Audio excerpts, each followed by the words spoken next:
I had gotten to a point where I was sort of like, babe, I'm living my dream right now. I'm not lacking anything, which was the truth.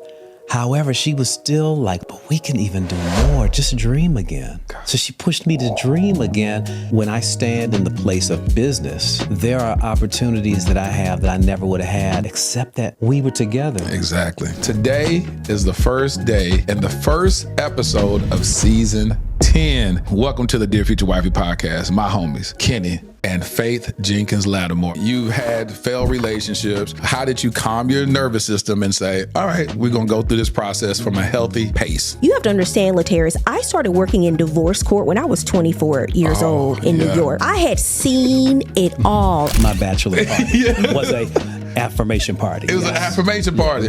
He just sat on a stool in his house and we just all poured into him and told him what type of man he is. Yeah. It's just not something that you see men do as much. We think that masculinity is so many other things. Just like what we're seeing today with this tasing with fraternities. Yep. We're out here beating each other and calling it manhood and brotherhood. Yeah. But when you all poured into me, it was almost like a release that affirmed that I was ready for this great work.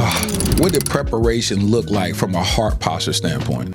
Ooh, I had to go through divorce to be ready. And let me say something about the divorce. God might need another publicist in Christendom because we put tones on God's voice that I don't believe are his character at all. Even when we say God hates divorce. Baby bump pitching, all these comments. How did you navigate even hearing the negative stuff in your happiest moments? Your good news is always going to be a trigger to somebody who's insecure. You can't stop birds from flying over your hair, but you can stop them from nesting in your head. When people predict your doom, gloom, and failure, they are not telling you your story, they are telling you theirs. What makes this work? The Dear Future Wifey podcast has global impact. From Texas. I have been on this journey of healing and self-discovery, and this podcast has been a vital part of my process. Guyana. God's establishing through you a legacy, a display of freedom found in authentic spirituality. California. I've learned so much as a single man through your podcast and continue to learn so much as now a married man. Nigeria. This is just therapy for me. I've been healed. I've been strengthened in my convictions. I've understood how to do singlehood better. Amsterdam. The way that you've shown us how it is possible for a man to be as intentional as you are. New Jersey. I appreciate your vulnerability. I appreciate just being able to see that there is life after divorce. To New York. I am a single woman, so these episodes really give me hope and courage that God does have a husband for me. Discover, uncover, and recover love. I'm Latarius R. Whitfield, and this is season 10 of the Dear Future Wifey podcast. Welcome to the Dear Future Wifey podcast. I'm your host, Latarius R. Whitfield. Listen, are you still shacking up with us? If you're still shacking up with us, come on, can we get a commitment? Hit that subscription button and subscribe. Make sure you turn on your notification bell so you'll be notified about upcoming episodes. Today is the first day and the first episode of season 10. We've been rocking together for a minute, y'all. Give all the praise and glory to God. Thank you so much for rocking with us, for being on this journey of healing, this journey of restoration, this journey of hope. And I always take time to read the countless DMs, the comments that y'all put on the YouTube channel about the impact of the Dear Future Wifey podcast, how it's helped to help you on your dating journey. A lot of couples reach out to me and they say, you have no idea how your podcast has become the foundation of conversations that we have during our dating journey, which has helped them enter into engagement and in marriage. So, man, I've never thought that it would have this level of impact. And I've had comments where people reach out to me and say that their marriage is on the brink of divorce, but they've watched an episode, watched the guest be extremely transparent and vulnerable, and it allowed them to have conversations that they normally wouldn't have had, and it brought healing to their marriage. And so thank y'all so much for rocking with me. I have some special guests today. These are my friends. These are my homies. These are my partners. Every time I do an episode, I always say, give it up for my homies, and some of these people I've met that day. But the Bible says, show yourself to be friendly and you will be amongst friends. And so these are my friends. We go day ones. So we're going to talk about it and how their love journey has inspired me. So without further ado, welcome to the Dear Future Wifey podcast. My homies, Kenny Lattimore and Faith Jenkins-Lattimore. How you doing? Hey, We 25 year homies. 25 years. Let me tell you something. Me and Kenny been rocking. Not me, because I'm just 25. Yeah, she's just 25. So I would have known her in the womb. Yeah, she came later. But Kenny, man, Kenny was a part of my first national play. I was 24 years old. Wow. And it's been dope. It's been a dope journey. I was telling a friend this the other day. I said, when your friend chooses wisely, you will be impacted by the spouse that they choose. And what's so interesting, Faith, is that just the way you think, the way you move. Me and Kenny have been friends for years, but the minute that y'all got married, you and I started working together. Like a lot of times you and I talk more than Kenny. You know what I'm saying? Right. Kenny be like, oh yeah, I heard you and Faith been talking about a project y'all working on. This is gonna be amazing. So we just like that from day one. Yeah, from day one. I can see us when we were dating. I was in Miami doing something, and we were chilling. I said, I want you to meet Faith, and I want you to talk to, and they got on the phone and y'all got on the phone and just started talking. I was like, wow, it's like they've known each other for years, and creatively, you just completely click. And I thought you would, because again, just like when you talked about you were 24, when you started, a creative recognizes another creative. You were great then, and everything that you've ever done has been quality, and that's in your heart. And I said, it's got to connect to what Faith does, because she's the same way. Everything is about quality. But see, I didn't think Faith was more creative. I thought she was more analytical, because as an attorney and all that. And then like over the years, I said, why is she so creative? Like she's gotten so in her bag with creativity. What has caused that transition? Or have you always been that? It's just adapting to the world and what's happening around me. And that's why you and I connected so quickly, because I was like, he's smart. He is super talented, and look at all the things he is great at.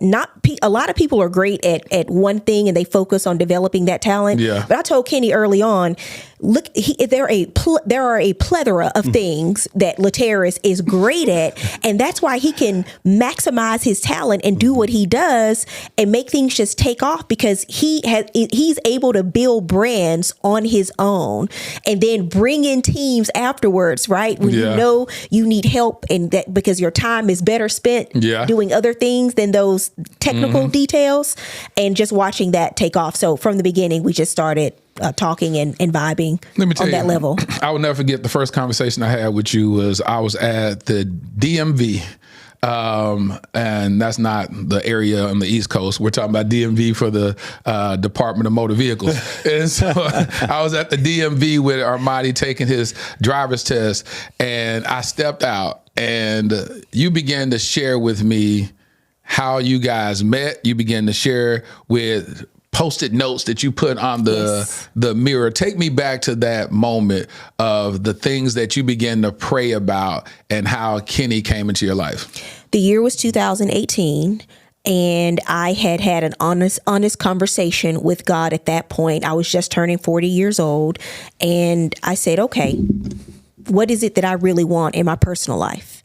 I said, I want to be married. I want to meet my husband. And I felt like it was time. I'd gone through a lot of dating scenarios and relationships. I pretty much felt like I'd seen it all. And I also felt like I'd been tested, right? So in terms of how to navigate disappointment, how to navigate heartbreak, how to navigate when making a choice. I like this person, but are they really the best person for me? That part. How to navigate seeing red flags and not waiting to see how red those red flags would be, but immediately pivoting. And I remember having that conversation with God. Okay, I have literally passed all of these tests. I know how to handle, because at that time, another relationship that I had was ending. And I remember in that moment, Latteris, I didn't fight for it. I didn't try to, get that person back or try to fix things. I said, you know what? No, I'm going to radically accept that this is the end, and I'm going to accept that this must mean there's a new beginning on the way. That is really hard to do when you're hurt. That's really hard to do when you still like somebody. That's really hard to do when you still want to see someone. But I was at that point in my life when I was able to have that conversation with myself. There is a reason this is happening. I'm not going to fight against this. So I knew then it was time and the door was opening. And yes, I did put on my Post-it notes. The Bible says, write the vision down and make it plain. Yes. So I wrote it down and I made it plain. And every day I would go in my closet, I would look at my notes. I had pictures up of other women who are successful in marriage. And I would look at them and I would say, God is not a respecter of persons. Yes. If he did it for them, then he can do it for me. Absolutely. So I use that as inspiration. And I would look at that. I would look at the photos. I would look at my notes. And every single day, I would say to myself, I'm going to meet my husband. This is the year. This is the time. And I wrote it down. By this time next year, I will have met my husband. I wrote that on my birthday. I met Kenny 6 months later after I wrote that note. When I met him, it still wasn't like, okay, this is it. No, you have to go through that period of getting to know someone, right? One of the biggest decisions you will make in your life is who you choose to partner with, because of the influence it will have on every area of your life, emotionally, physically, financially, mentally, the biggest influence. So when I met him, I didn't take it lightly, like, okay, this must be the answer to my prayer. No, we're going to get to know each other. We're going to have these conversations. I'm going to look at how you have handled things in your life, because the past, you look at people's patterns, because people will lie, but their patterns don't. Yeah. So I wanted to look at the patterns. Hold on, stop. And I wanted hold on. That's going to bless somebody. Hold on. Faith. You said people will lie, but their patterns don't. Patterns don't lie. Unpack that. Well, if somebody comes to you and they tell you, and this wasn't Kenny, he didn't do this. I'm using this as an example. I have cheated in all of my relationships in the past, but you are different.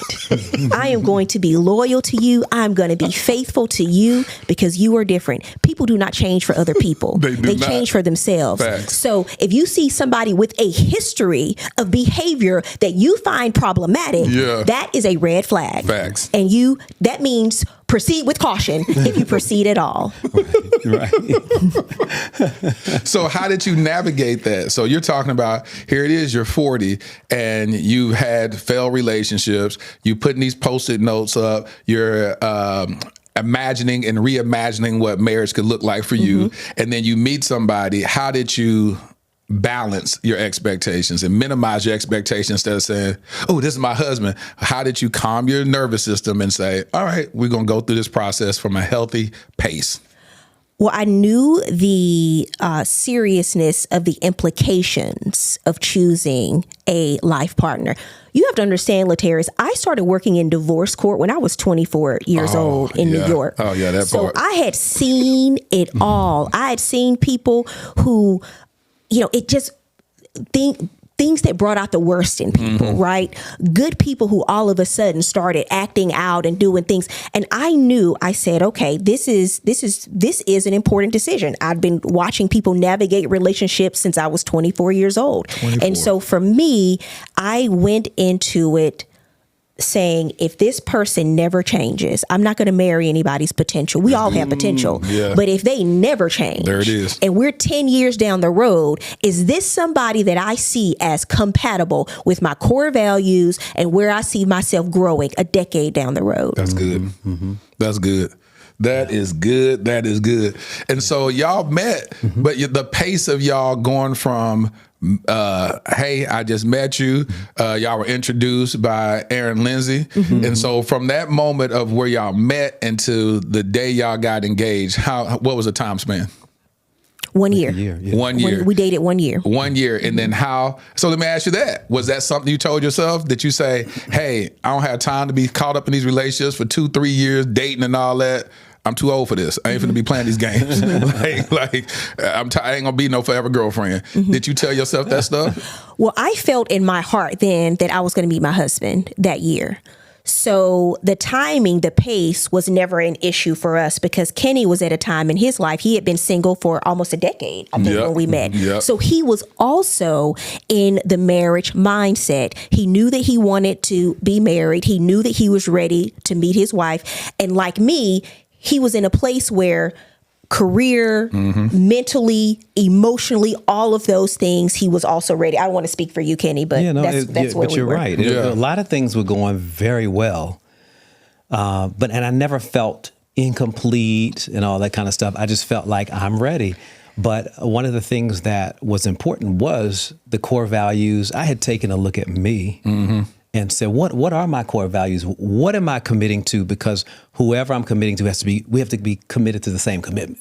That's it. And if we are, then I think we're going to thrive. And I believe that Faith was all of that. So it was very easy. It wasn't like, I need another year to check her out. Because, it was like, nope, this is right. She was authentic.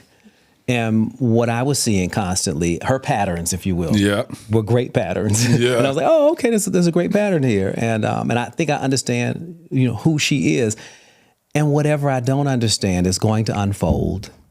That part. And we have to understand as people going into partnership that it's about team.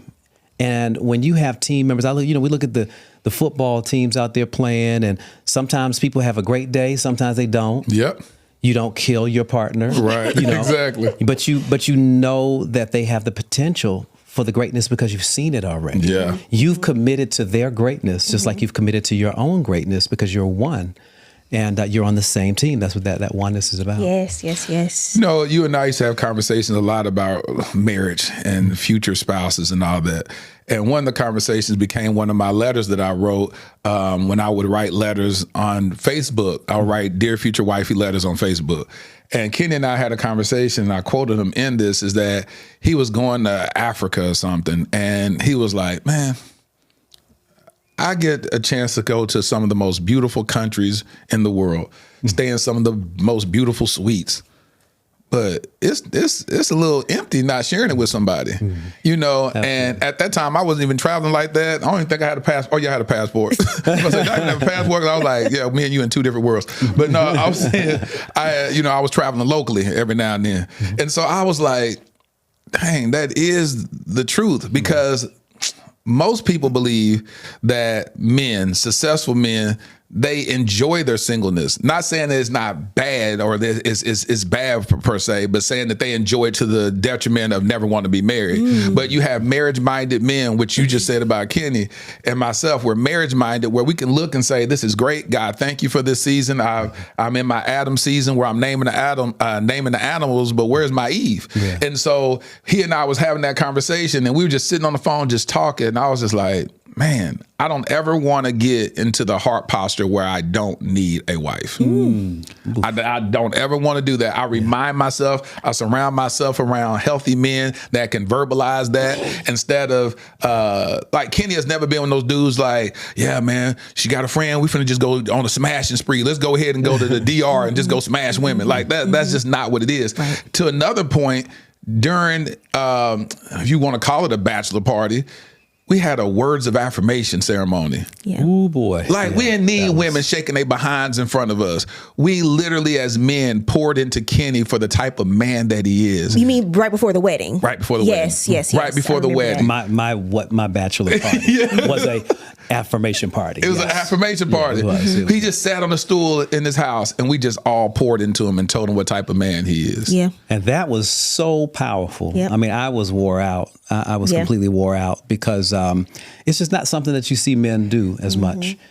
We think that masculinity is so many other things than the depth and truth of giving to one another. It's just like what we're seeing today with this hazing. Yes. And things happening with fraternities and stuff. We're out here beating each other and calling it manhood and brotherhood. Yeah. And it's like, whoa, that's it's not what it is. But when you all poured into me, wow, it was almost like a release that affirmed that I was ready for this great woman that was going to come. I was actually ready for her. Yeah. Ready. What did readiness look like? What did preparation look like from a heart posture standpoint? Ooh. I mean, I had to go through divorce to be ready. Yep. I had to understand, and let me say something about the divorce and the character of God. Because in so many ways, we as Christians, I don't know, God might need another or a different publicist in Christendom. The publicist to stand up and be like, do y'all understand the character of God? Because we put tones on God's voice that I don't believe are his character at all. Even when we say God hates divorce, we put this thing on as like, oh, God hates divorce. Like he has this big hammer and he's ready to knock you over your head with it. And it's like, that's not the God that I serve. But I serve a God who is tender and loving and forgiving and wants the best for me, who thinks the best for me. So why wouldn't God be saying, wow, you know what? Kenny, I really hate divorce. Yeah. I hate divorce because it's really painful. Even when you know you have to be divorced, you might know it, but it's going to be a painful period. You're going to heal, but that's the God I serve. I don't serve you know what? I hate divorce. I don't want you to be divorced. So you just stay in that relationship forever because I'm the authority, and he doesn't have to prove anything to me. Absolutely. I need to understand the heart, and so for me, going through that was a preparation, and you talking about tests. It was a series of tests to figure out who I was. It wasn't even about the divorce itself. I think last time I was on Dear Future Wifey, I was telling you, it wasn't about the divorce itself, but it was about what was my development and who would I be in that process that is going to help me to fulfill God's purpose in my life in terms of who he wants me to speak to, who he wants me to encourage, all of those things. I found that, God doesn't waste anything. Yeah. He will not waste his word, does not return void. So when he allows you to go through tough situations, you use those in purpose, just staying humble, staying out of the way. I just had to keep my feelings, me out of the way, so that I could hear his voice and what he wanted to do with it. Let me tell you what was so powerful. I'm going to say this, Faith. I'm going to share this, what KJ said in that moment, and it broke you. KJ said, watching you go through that divorce taught him the type of man he wanted to become. There is no greater compliment a man could ever receive. I'm getting emotional even saying this. I was on the floor, God. It messed you up. Because a lot of times people don't realize the level of darts, attacks that we take as men, and we're just expected to just swallow it up, hold our head up. Michael Basin wrote a book, said men cry in the dark, because most men don't cry publicly. But doesn't mean that we don't hurt. So we hide and we cry in the dark. And so KJ said, watching you, Dad, taught me the type of man I want to become. It wasn't a dry in that place. Let me tell you, wow. It is one of the reasons why I met Kenny about 10 years after he went through that divorce. It is one of the reasons why I knew that his character was on another level. When we had conversations, because people would say, Kenny, why don't you respond to some of these things that are being said? And he said, I do not want my son seeing me out there publicly thinking I am having a fight and an argument with somebody. My job is to protect him. I'm going to be okay. That's what he said. I will be okay. I can take it. I am protecting him. And because that's what you have to put when you know you have a child that is watching, you don't do anything that's going to hurt your child because you're trying to get back at the other person. You protect your child. They're already going through a painful situation. And to see that was his perspective, that is all he cared about, Latteris. And he said, I will not, because he was invited. They started calling him, come on this reality show. You need to defend yourself. He said, I will not go out and publicly do this and have my child watching. I will not do it. That's when you know, because really adversity is very revealing about who a person is. And for him to be able to stand and say, I am doing this because I want to be the example for my child. And when KJ said that, I watch. He says it, but I watch the relationship and the respect and honor he has for his dad. And there is nothing like it. This is why, Kenny, it's one of the reasons why I believe that we are blessed, and we have been blessed the 5 years of our marriage, to have a marriage where we have watched our careers thrive. Kenny, the last 5 years, has had a Billboard, another, as an independent artist, another Billboard #1 song, a Billboard Top 5 song. He's now the official spokesperson for the R&B Hall of Fame, Music Hall of Fame this year. Everything that he's doing business-wise, to watch him grow and to watch our businesses, we come together and not just survive 5 years of marriage. We are here because we have thrived, and not one word, not one negative word, not one piece of noise, not nothing that any outsider has said has had any impact on our marriage, because you can't stop birds from flying over your hair, but you can stop them from nesting in your head. You can't stop people from talking, but you can stop it from infiltrating your union and what you are building and have built together. That's why I'm here today, because I want to tell people, anybody who's listening, when people predict your doom, gloom, and failure, they are not telling you your story. They are telling you theirs. And you never let somebody else's perspective, their fear, impact your future. Wow. Can we say that it's interesting that you bring that up, because we have this video. It's so funny. I guess one revealing thing that everybody may not know is I'm not really the big social media guy, but Faith is like super creative with it. And it's interesting because sometimes Faith will be like, let's do such and such and such. And honestly, I start feeling like, you don't have time. I take that deep breath. Yeah. Oh my gosh, I've got so much going on. But I do it because I know in the end, it's actually going to be something great. Yeah. I don't care if I don't understand. What is it? Just tell me what it is, baby. Okay, how much time is it going to take? That is how I really usually feel. How much time is it going to take? But every time we do it, something great happens. And we did this little video the other day, and it went viral. But it was interesting looking at the comments, because I don't even look at the comments usually. I look at them, I look at the first 4 minutes just to see what's the tone, what are people getting? And there were so many people who were talking about folks that said their marriage wasn't going to make it. Yes. Mm-hmm. And, I thought to myself, you got to be kidding. I mean, we're celebrities, so we're used to that. So I've got a nice wall up, I don't even listen to folks. It's like, no, you're not my prophet. Exactly. Or what have you. But it was interesting to see how many other people, just regular folks, had gone through that. So people come against you and they think that I don't know what they're doing. Maybe they're actually speaking and predicting, or not even predicting. They're probably showing their own trauma, and what they've gone through, so that their perspective is skewed about love and about marriage and relationships. Because if you've never seen lasting love, how can you expect to see it from somebody else? And so it's an automatic response.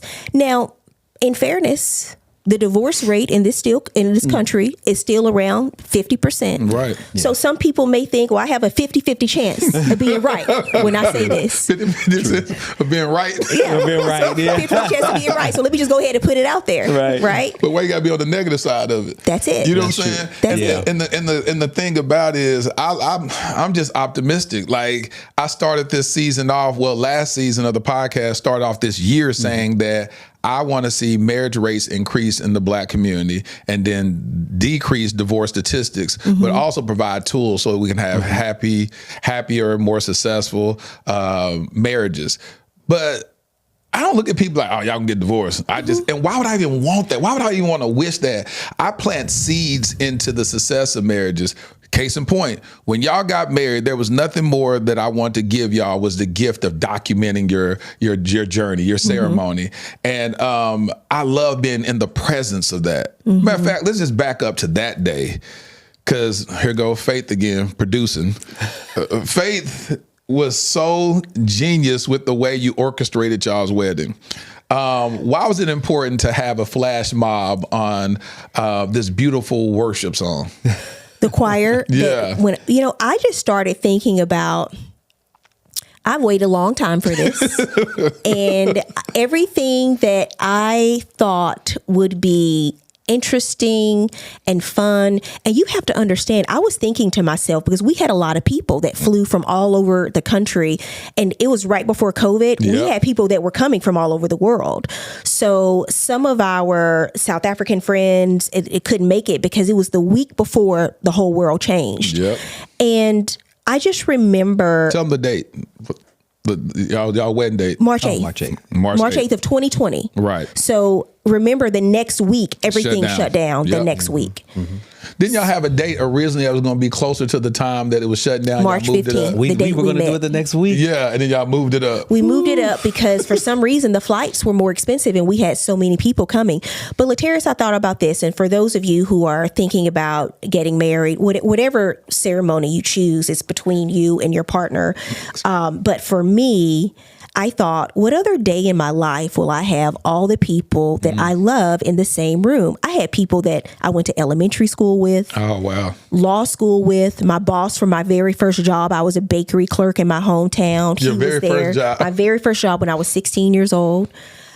Everyone that had touched on every part of my life, they all came to be in that room to watch. Family members in their 80s. In their 80s. This may be the last. The matrons. Yeah, big gathering that they go to. I'm sorry, the matriarchs. Yeah. And not because of death or anything like that, but because of just travel. As you're not going to go and, okay, everybody, we're 95 and we're going to go on to across the country. It's like, so they were all there. And Kenny and I talked about, my dad passed away about 6 months before we got married. And I just remember thinking, planning that wedding, I want, not only is this a day for us, I want to give everybody a day that they won't forget and that they'll be talking about and that they will just enjoy and love. And that's what we did. That's what we did. And it was so important to us.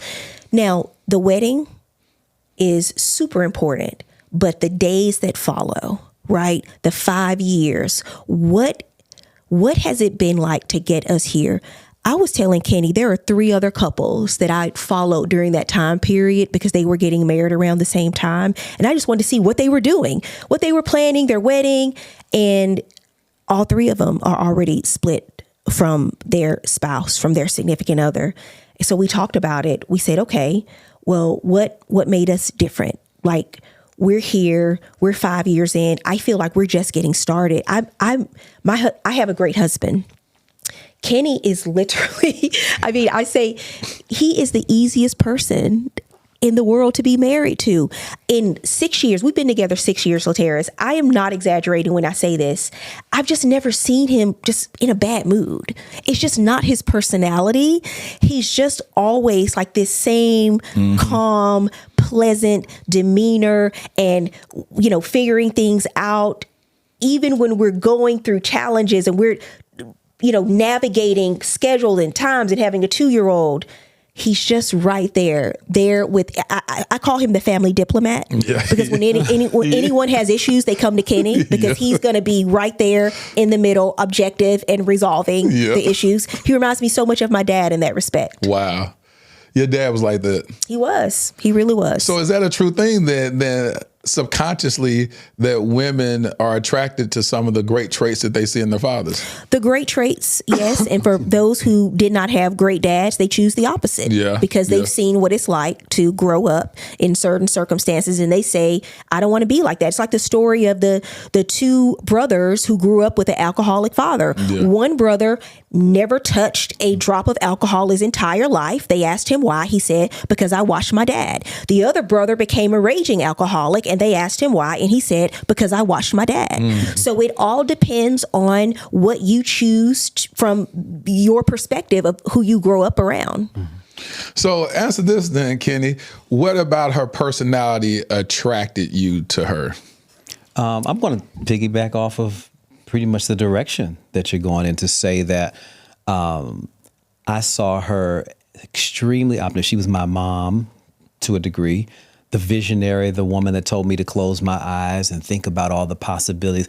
And she didn't know it, but literally there were days when we were dating and she would be like, what is your wildest dreams? I was like, oh my God, am I listening to my mother talking to me? And she would be like, what is because it's bigger than that, Kenny. And she'd be like, oh my gosh, we can do such and such together.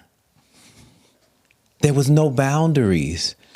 And what was crazy was I had gotten to a point where I was sort of like, babe, I'm living my dream right now. And I did tell her that. I was like, I'm living my dream. I've been living my dream for like 20 some years. It's been a real amazing ride. And I'm not lacking anything, which was the truth. However, she was still like my mom. But we can even do more. Just dream again. Oh, God. So she pushed me to dream again. And the stuff that I'm doing now is so outside of music. Yep. It's outside of music. You know, I'm acting, getting ready to do a movie. I'm doing just some smaller things. I'm playing them down because I don't want people to be, you know, like. It's okay. But, and when I say I'm playing them down, I'm just saying that I'm going to let everything play out, so you will be able to see it all. But also from an executive standpoint and a business standpoint, there are things that I've learned through the years. I've always had a heart of mentoring. So when I stand in the place of business, there are opportunities that I have that I never would have had except that we were together. Exactly. There are things, we were going to Louisiana, and we were spending time, because we had the baby, and spending time with her family. And I met some people, and opportunities start coming from her hometown. Exactly. So it's like, whoa, you know, it's so many different things out of nowhere that it was just like the Lord just said, you know what, you're blessed. I'm just blessing you. And his hand has been on us from day one. And I know that people, there are lots of people that will relate to that. That, you know, the second time around, if you will, it has nothing to do with, again, the people of the beginning. If you embrace, again, what was I supposed to learn? What was I supposed to get from this particular time or these years in my life that is preparing me for this next few years? And, you know, I want to say one thing about this, Latteris, because what you touched on, Kenny, because I remember someone saying that our marriage wouldn't be blessed because he was divorced. Yeah, they say it to me. And but the fruit speaks for itself. We let the fruit speak. We don't have to prove anything because the fruit speaks. But I will also say this. Making that statement to me, you have to understand my background. My parents met. One of my parents was divorced with children. When they met, got married, and had me. So when I say the fruit speaks, the fruit really speaks. Because my life, I stand here having seen everything that happened in my life as a result of my parents' union. Now, if they had listened to y'all, they wouldn't be together and I wouldn't exist. Exactly. But I exist because of that love. I exist because of that union. I exist because two people decided not to judge, but choose to walk together. Teach. You know, my dad has gone on now, but my dad would always tell me, to dream the biggest dreams, right? To go for what I knew to be right for myself, and to never let anybody else's opinion become my reality. So I've watched my life since I was young. I've watched, and I can't take credit for this. I know it was God's hand in my life. Achieving at a young age, being the first African-American Miss Louisiana Tech University, going on then to win Miss Louisiana, only the second Black woman, going on then to become the first runner-up to Miss America, and having all of my undergrad and my law school paid for.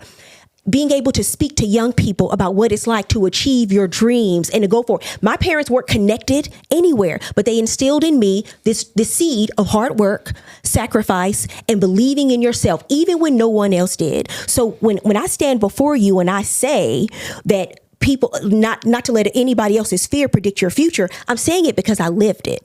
So when I look at the result of my parents' union, those two people who loved each other and came together, divorcees, came together and had me. When I say the fruit speaks, I am the fruit. And I've watched my life, and I've watched God walk with me through my life, through the hills and through the valleys. I have been blessed. What you say about me is one thing, but what God says about me, I'm the head and not the tail, above only and not beneath. God said I can do all things through Christ who strengthens me. So I believe what the word says about me. So that's why I say don't ever let and by the way, we are not anybody special in terms of we do this because we're so special. No, we just dare to believe that we can live in our purpose, and we dare to reject anybody else's opinion, any outsider. You know what? People can have their opinions, but they don't live in your home. So you keep them exactly where they belong, outside. And that's what we do. And that's what you have to master. We don't weaponize scripture. Why do we as Christians weaponize the word to make points that we want to make? It's like, wait a minute. With God, he's not in a box either. There's nothing impossible with him. So all of the things that Faith is talking about, she dared to believe in a God that was bigger than whatever man's rules are or what have you. You can even say it's God's rules. No, but the Lord allowed us as men to put government together and put legislation and things together. And we try to do that in righteousness. But again, we don't hear the tenderness of God's voice. Yeah. We're constantly trying to figure out a way. Maybe we don't feel good within ourselves. That part. So we want to lift ourselves by making a rule that we think, oh, I've lived up to the rule, but they didn't. So I'm above them. You know, we just have to get out of that, because the more we stay in that, we don't get to the blessing. We don't get to live that fulfilled and amazing life. We don't get healing. Absolutely. It negates all kinds of things that the word does say plainly. Yes. So, I want to go back on the point where you were talking about the different opportunities that you got with Faith coming in your life. The Bible says, he who finds a wife finds a good thing and obtains favor. My God. And it breaks my heart when I see on social media men post and say men lose in marriage. You know, they'll say men lose in marriage, and they always talk about the negative. Because if they get a divorce, then the wife is taking half this and half this and all this. You go, why do you say we lose, but then you go back into if the marriage dissolves? Like, what about gaining? So I love the points that you touched on where you talk about having your favor factor, how you were comfortable. You were like, I'm living my dream, but didn't realize that you should be dreaming again. Yeah. That as long as you got air in your body, you should just keep dreaming and keep dreaming. And you connected with this Proverbs 31 woman who motivated you into leveling up your thought process to say, but there's more. What was it hard for you to transition into that? Because sometimes you can get set in your ways and be like, I'm good. I don't need all that. But then you have this energy coming into your life that's like, hey, what about this? Hey, you know, what about this? How did you acquiesce to that? Well, after living some years and really sacrificing myself, like really getting into God's word and understanding his voice. It's about understanding and hearing God's voice when you know it. When you hear the Lord's voice, you can make a different decision. And it's not always about how you feel in the moment, but it's about how open you are to the Lord's direction. A lot of times we close ourselves off because we're wise people, we're educated people. But to remain open was about, Lord, I want to hear what you have to say. So at just me having that posture allowed God to manifest some things right away. That was like, what? Whoa, God. I mean, I know I was asking you that, but goodness, you know, he would just manifest something, and it would be simple things. A lot of times we're looking for these huge miracles to fall out of the sky to prove something, but it wasn't. It was the day-to-day. Because it's the day-to-day that tear people apart. Absolutely. So in the day-to-day, I had to see God just move. And if I wanted to take that as a miracle, then it was like, oh, that was sweet. That was what I prayed for. Okay, I receive it, God. And you move on to the next thing, and you allow the next thing to manifest. Let me ask you this, Kenny. What was one moment that you knew? Because I always believe that there's defining moments that confirm that it had to be her. That it had to be her. Yes. Wow. I really wrote a whole list out now. Because I had dealt with, again, my core values. And I said, what are the things that make me me? And how will we react? Like, how will we react together? How will she receive those things? Because if she can't receive this list of me, not a list of her, this is what I want from you, but a list of this is who I am. Good. When she was like, yep, to that list and all those boxes checked. And when I talk about check boxes, although, because I know we have very cynical people that are going to still watch this, we are not in a box, but I decided to check some boxes. Okay? You don't have to check every single box because there's also something called compromise. Yes. When we are getting married, we are not just signing contracts, because other people reduce marriage and stuff to paperwork and contractual agreements. It's a piece of covenant. Piece of paper. It is a covenant. But if you believe that it's just a piece of paper, then do your business. Yep. You don't have to get taken completely advantage of or what have you. Do the other business. Get a prenup. Get a postnup. Get whatever you're going to put together if you think it's about business. But I think that when you get in, if you really dedicate yourself to serving one another, because I had to see that too. Just she mentioned serving me. I'm serving her. You would get to see a different perspective of what marriage is and the benefits of it. You're going to see the benefits of it. Nothing is easy though. Yeah. Because you're coming from two different backgrounds, two different perspectives. Everything is completely, the two different households you're growing up in. Yep. But what you begin to see is that what your commonality is. You begin to celebrate the things that, just like I was celebrating all those small victories, every little detail that I would see, that she would celebrate me. I'd go, oh, she bought me that gift. Oh, it was like she knew my heart. How? I didn't discount those things because they just seemed like small things in the moment. Lateris, you talk about us getting here where we are now, happily married, 5 years in, excited about the next 5. Can't wait to see what they will bring, blessed with our beautiful baby. How you handle and resolve conflict is huge to your success in relationships and marriage. And we talk about this time of singleness. And you said, I don't want to be one of these people where I'm okay, I'm happy being single. That time of singleness serves a purpose, and a lot of different purposes. And one thing that you can do, because who you are as a single person, that's who you are when you get married. Absolutely. Like, you bring that person into marriage.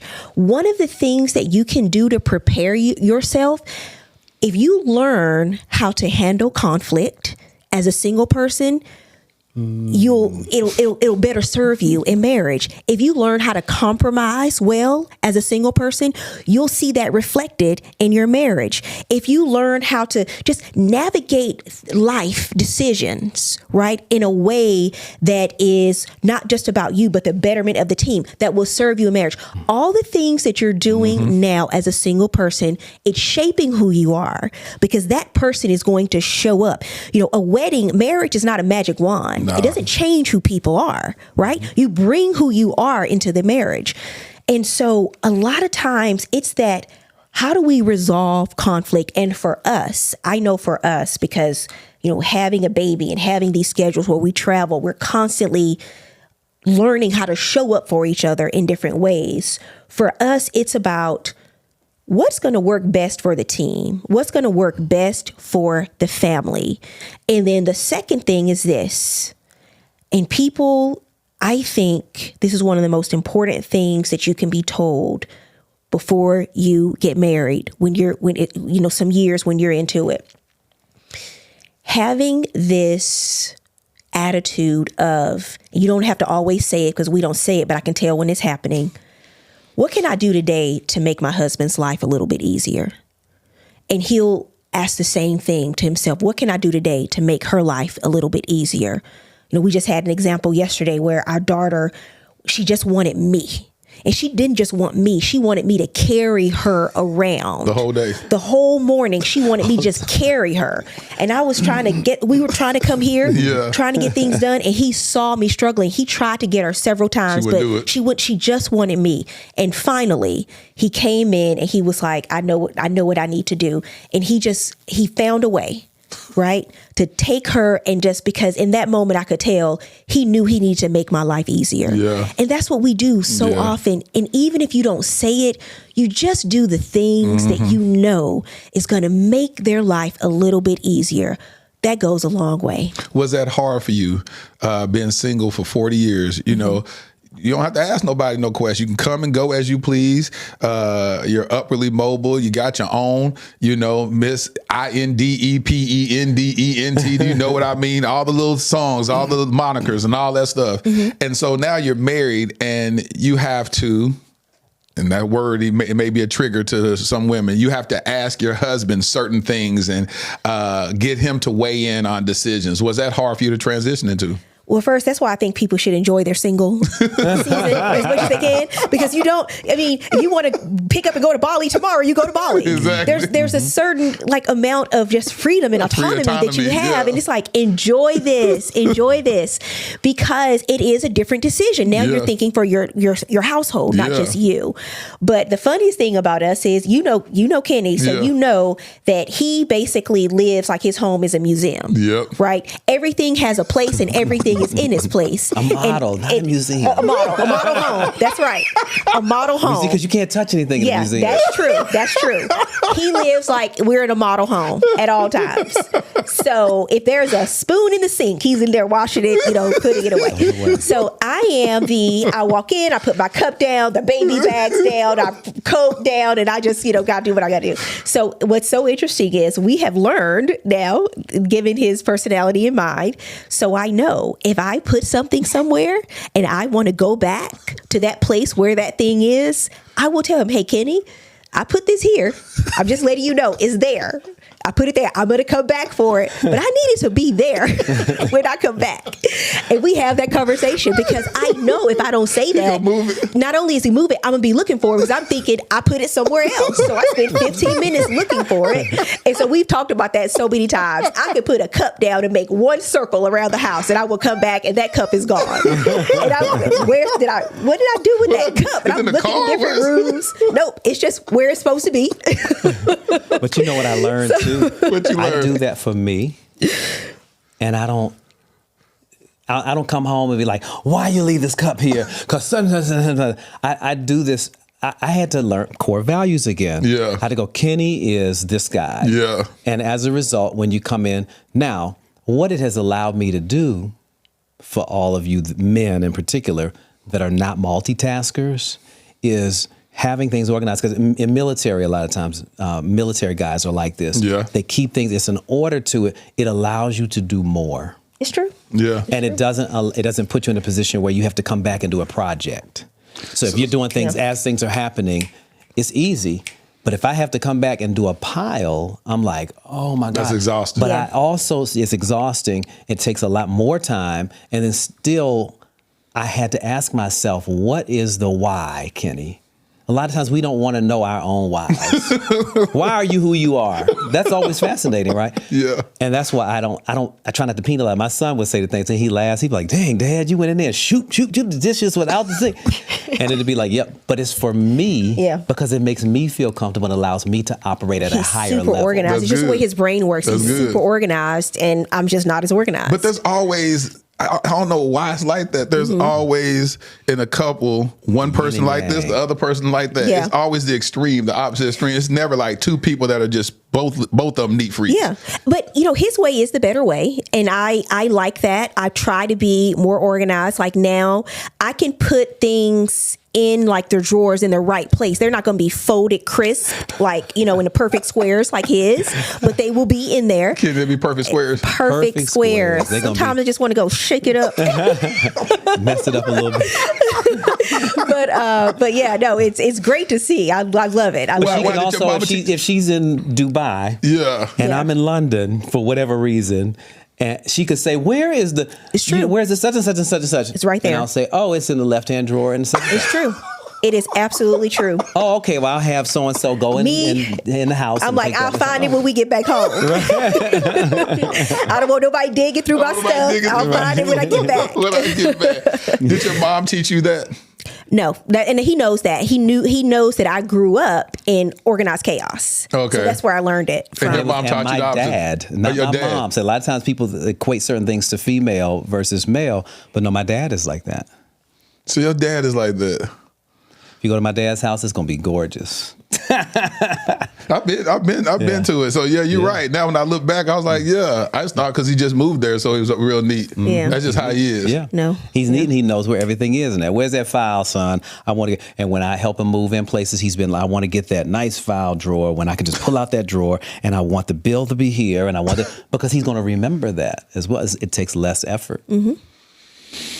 Actually, that's even better, even going into old age, to have to know where everything is so you can actually remember it. It's true. Because if your mind is always in chaos, then it's easier to forget. Yeah. That's interesting. That's true. Mm-hmm. And so in that process, was it a healthy navigation of that? Or was it like, did you have to accept that? Like, the main problem that people have is accepting the differences of each other. Yeah. It's like, why can't you just be this? You know what I'm saying? Yeah. And it's like, well, why are you so neat? How hard was it in these 5 years? Was it year 2 that y'all had to just accept the differences in that regard? Well, I think he had to more so accept the differences with me because, I think his way is the right way. I am trying to learn. Like, I'm getting better. Have I gotten And a actually, little bit better? Have I gotten better? She said that early, and you're talking about very early in the marriage. Yeah. One. Goals, Number 2, great. Again, being in the pandemic. Yeah. When we got married and we moved into the first place, it was my space, if you will.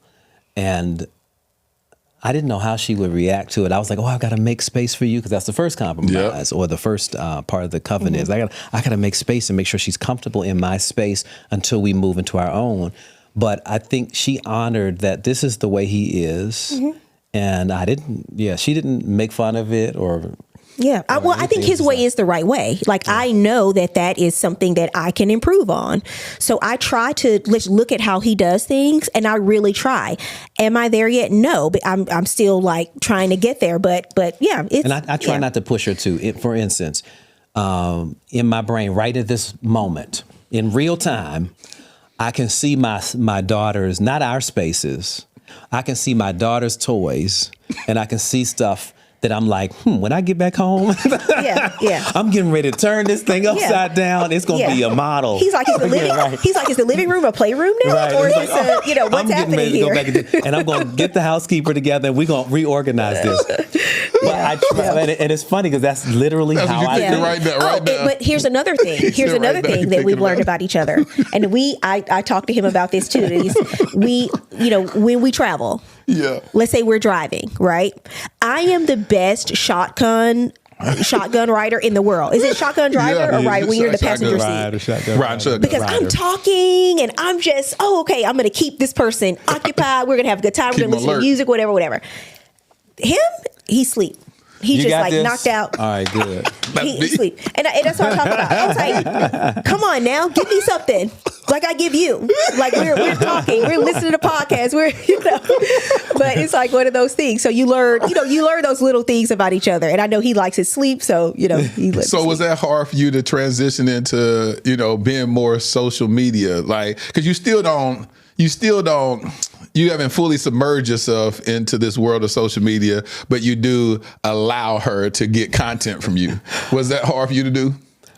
I think I did give her a hard time about it at first.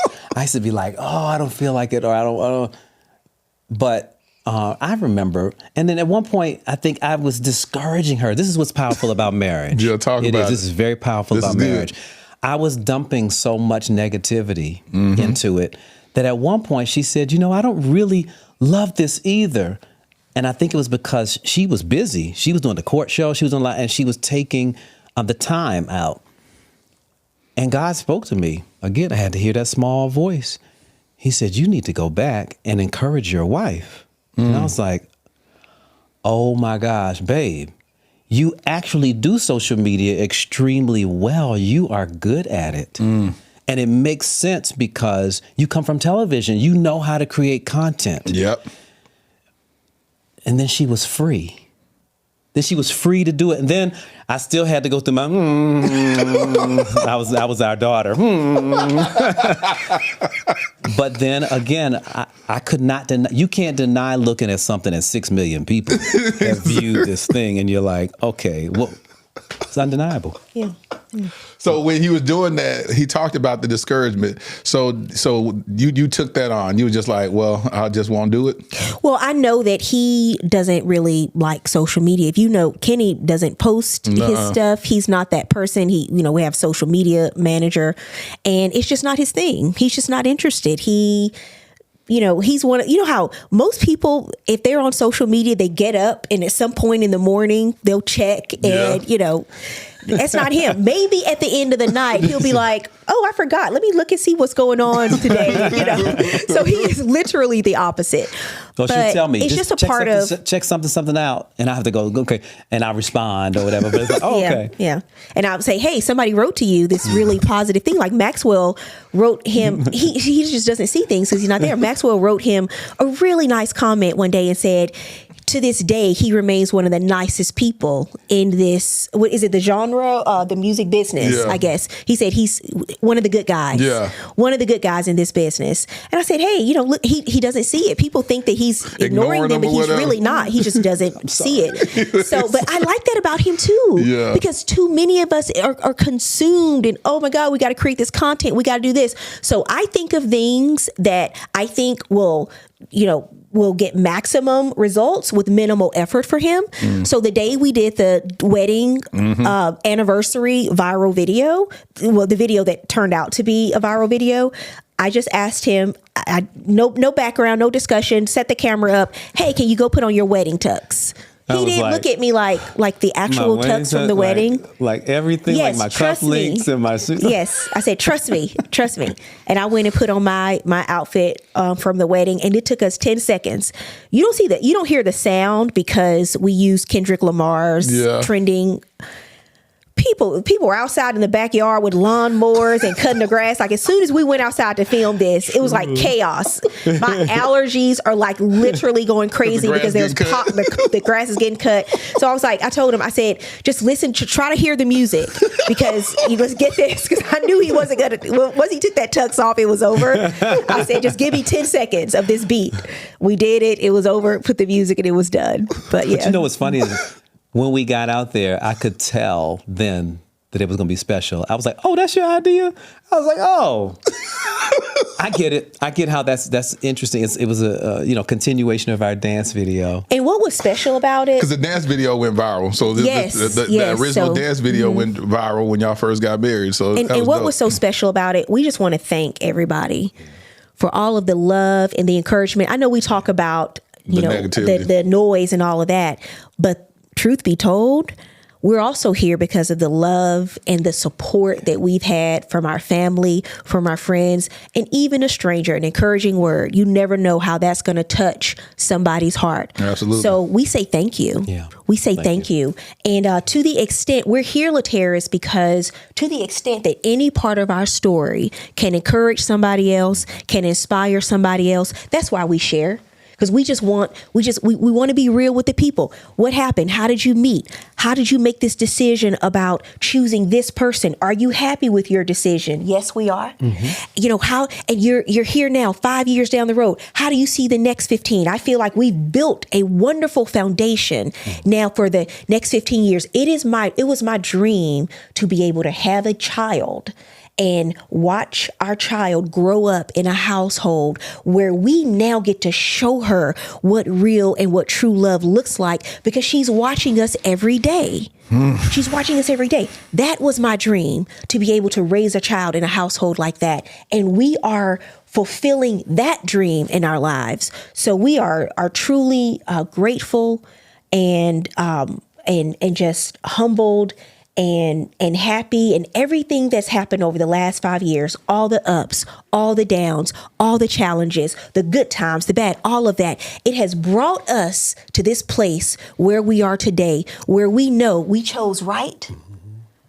We chose each other, and we are in it to win it. When I put that video up and I made the passing comment, people said it won't last. What I was saying is, we are lasting. It's lasted 5 years, but we are lasting. And let this be an example that, no one can predict your future and write the end of your story that God has already written. It's already written. Listen, I got to touch on this because I have a friend, shout out to Pamela Powell. I'm saying your first and last name, your government name. Well, her book club questioned why you would be friends with me because she said I outed this girl, Whitney, when her wig fell out or fell off her head. Talking about Lattice doesn't protect black women. This is what her book club members, they were reading your book, Sis Don't Settle. And so she said, Lattice, she said, my book, I have to defend you because my book club members was talking about Lattice. He put this girl out there with her wig falling off. He is so unprotective of black women. I said, what? This changed her whole life. Changed her life. Changed her life. Yeah. And she gave me permission to do it. But when I say they love you, Faith, you give women so much hope. And I didn't even realize how much it was resonating, how much, because, I know you. So it's like, you cool, you dope, but I didn't realize the impact that you have on women, because I'm a man. I just be like, yeah, she's a dope woman. Kenny got a good one. But I know how many women found encouragement when you got married at the age you did, when you had a kid at the age you did. Kenny, let me ask you this, and I want to ask both of y'all this. I know, Faith, you were saying you want to have a kid. How important was it for you to have a child? And you asking me first? No, I'm going to ask Faith first, and I'm going to ask you about even in the age that you're at, most men wouldn't want to start over. And so, and that's, again, two people coming together saying, hey, it's about us, not just about me. And so for you, Faith, how important was it for you to have a kid? I did not know if that was going to be in my future because I met Kenny, shortly after I turned 40. And I had accepted that whatever happened, we were going to be okay. Right. And, but, God blessed us with our daughter, Skylar. And the last time I was here, I was 8 months pregnant. Yep. Good and pregnant. Right. 8 months pregnant and very emotional. And now she just turned 2. And I will say for us at this point in our lives, being older parents, and I know, and my sister is the opposite. She had her child, she got pregnant at 19. Oh, okay. So I've seen, her grow up with her daughter versus where we are in our lives. And I will say this, because I know people say, wow, I don't know if I could raise a child at this point. It's all I know. It's the only perspective I have. That's good. And the joy that she brings to our lives, she's a good baby. This is a good baby. She's a sleeper like her dad. This baby sleeps through the night since she was 3.5 months old. We get our sleep. Y'all blessed. I mean, we are blessed. We are blessed. So she's a great baby. The joy that she has brought to our lives. Is it a lot of work? The time that we take, we're raising her to be bilingual. So to speak English and Spanish, and we don't speak Spanish. So it's a lot of work, having a babysitter and nannies who only speak Spanish to her. Now she's going to be starting a Spanish immersion school this month where, only Spanish. And we have just been, I already knew he was a great parent. Oh, yeah. So I knew, oh, my goodness, can I just say this one thing? Say it. My background in history, working in family court in New York at an early age. I actually think it's more important who you have a child with than who you marry. Uh-oh. Because when you have a child with somebody, that commitment, you are talking about the person who, the little human being is a different kind of love, right? That different kind of love you love the most. And somebody else being the greatest influencer, the other greatest influencer in their life is their other parent. So who you choose, right? Because you want to raise them, you want to nurture them, you want to protect them, you want to love them. And who is the other person who has the influence over this little human being who you are trying to raise and prepare for the world? Because marriages can end and you can go your separate ways, but you got this person now that you are shaping and somebody else is shaping too. That decision to me trumps it all. Yeah, that's the reason why you don't want to settle. Yeah. Absolutely. Sis don't settle. Yep. Because that's very powerful. Let me ask you this, Kenny, starting over. Was that a conversation that that those tough conversations that are had in the dating phase, the conversations about, hey, are you open to having kids? Was that a conversation that y'all had early on? We did. We definitely, because that is such a huge responsibility. I really began to embrace legacy. And I started to think, wow, children are an inheritance, heritage. Yeah. And she will be one that will be, I will create an inheritance for her so that there's something, not that her life will be easier, but that she will have more options in her life. I thought about all these kind of things and I tried to remain open. I did not have a little baby girl. So I thought, I want to, I didn't want to see what it was like to shape a daughter. Be a girl dad. Be a girl dad. So I was excited. I was wearing my little girl dad hat. And for those of you that know my previous, I had a former stepdaughter, but I didn't get to see her born and get to see her at this age and really influence her the way I will influence Skylar. Yeah. So it was a very amazing and overwhelming experience because I also thought, wow, this is going to be who takes care of me when I get old. Exactly, for real. My daughter's going to come back for me. I said, my son might not come back for me because boys are just different, I said, I need a little sweetie pie in my little girl that's going to be like, let me take care of my daddy. But I also wanted Kenny to have a great parenting experience, with us raising a child together because I knew he deserved it. I watched him as a dad and I thought, how amazing would it be for us to do this together? And it has been. We just, I have to say, we just absolutely love it. How did you deal with the negativity that you heard around just you? That's the stuff I just hate. It's like any good moment, and people say they want celebrity, they want fame, they want all that. I'm telling you, it's you look at the upside, but your happiest days can get overshadowed by negativity. You post baby bump picture, all this comments. How did you navigate even hearing the negative stuff in your happiest moments when you share it with the world? Well, your good news is always going to be a trigger to somebody who's insecure. So I said that the last time I was here. It is the truth. It's the truth. So whenever we are in our happiest moments and it triggers somehow negativity, I know that that's not about me. So it's not about me. It's about the person and where they are in their lives. That's why you don't see us respond to a bunch of stuff. We don't, you can, what's the saying about the dog?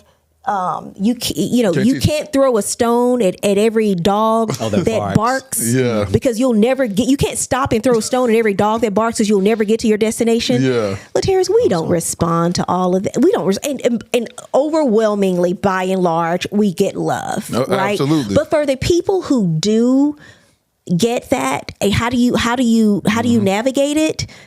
You have to disassociate it. It comes with the territory in some ways when you choose to share part of your private life publicly.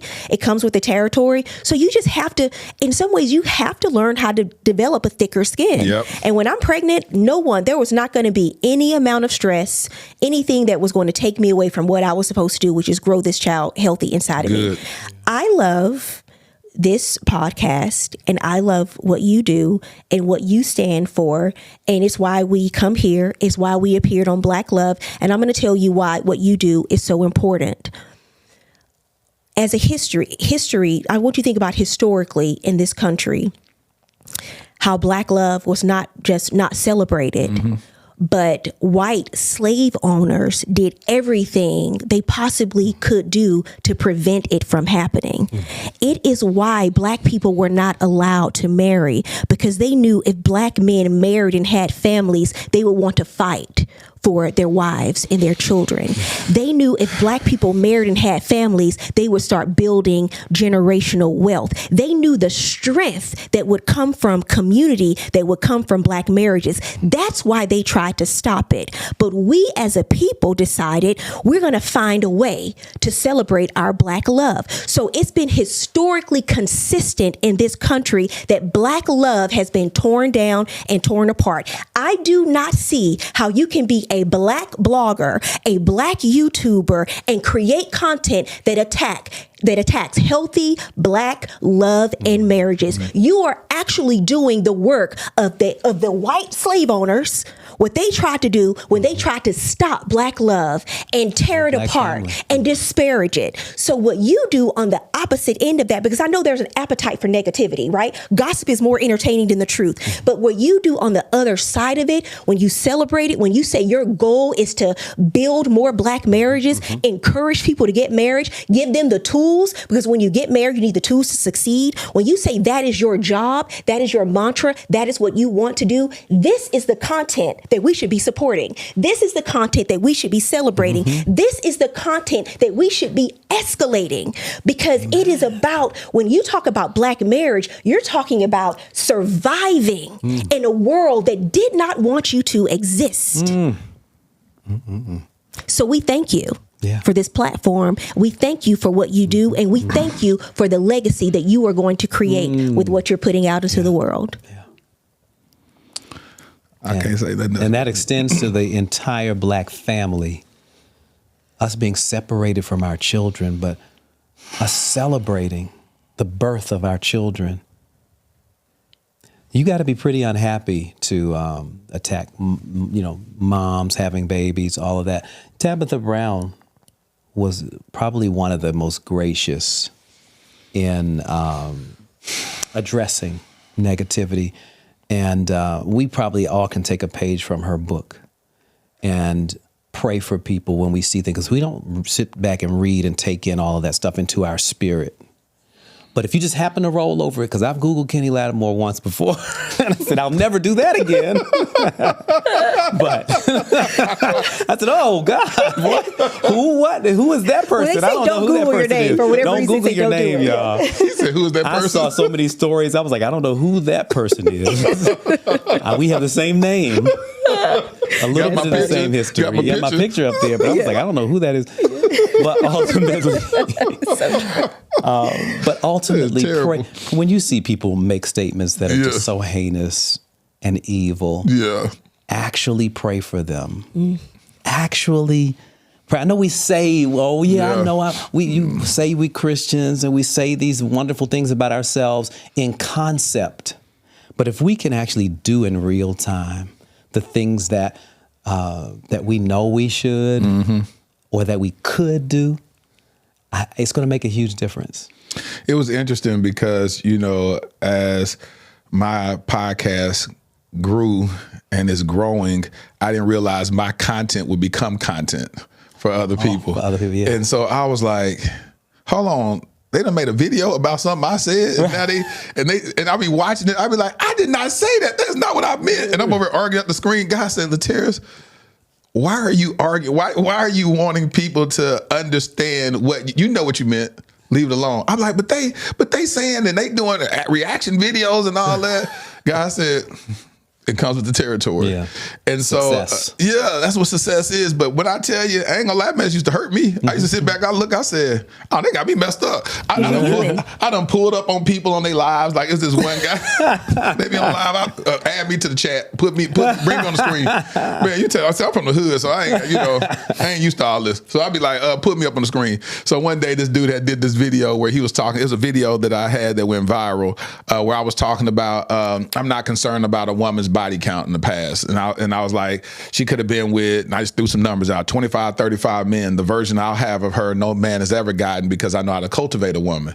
Oh boy, that red pill community hated that. They was like, why you want a whore? Why you want this? And they started saying all this stuff. And this dude, did this whole video where they were talking, he was live showing my video, talking bad about me, all this stuff.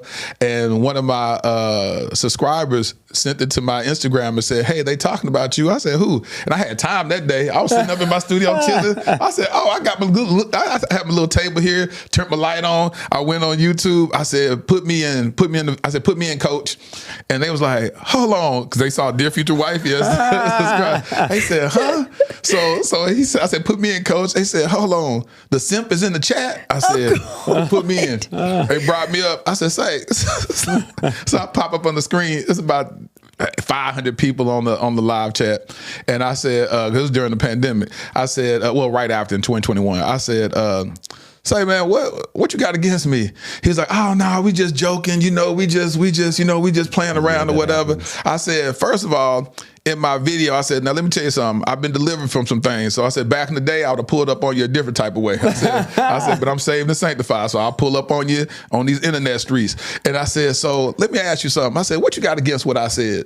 No, you over here saying that men got to be weak if they wouldn't want a woman that's been around with a bunch of guys and all that type of stuff. And I said, did I say that men, or I said that I don't have a problem? Mm-hmm. I said, why is my opinion, my desire in saying that I don't carry that level of disdain that y'all have towards a woman, that I don't have a problem with it? Why are you saying that now somehow that's speaking about you? Mm-hmm. He was like, well, I'm just saying, because if you think like that, then you're putting that out there in the universe. I said, hold on, so we men, you want to talk? Let's talk.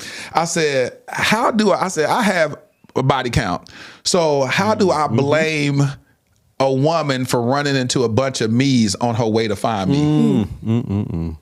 He said, so let's talk about it.